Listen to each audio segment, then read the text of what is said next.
The world is divided into three tiers of power, and it's the middle tier that is volatile, where all the action is. This is what decides which direction the world moves in. And right now, it looks like the long term fate of the world will be decided in Mexico City, Jakarta, and Hanoi. The big core powers are, of course, the US, the EU, BRICS, which is led by China. But just like in chess, the kings don't win the game.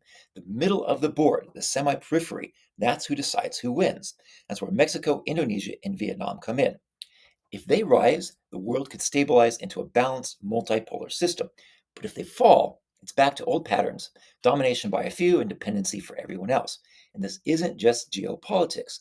Their choices will shape your job, your savings, the price you pay on everyday items. And there's an in depth article about this today at culturalperspective.com.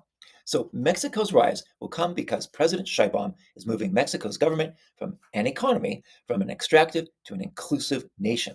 And when a nation becomes inclusive, it gets rich, and that means it gets powerful.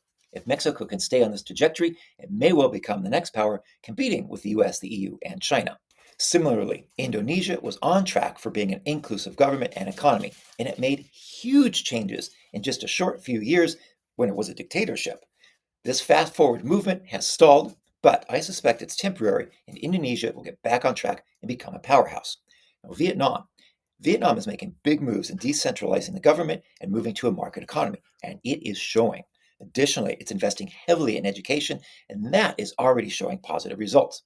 On top of all of this, Vietnam is picking up much of the manufacturing that's left China. So, Mexico, Indonesia, Vietnam, three countries to keep a close eye on because they could well be the swing nations which determine our future. If you're living in one of these countries, what are your thoughts? Are you seeing changes?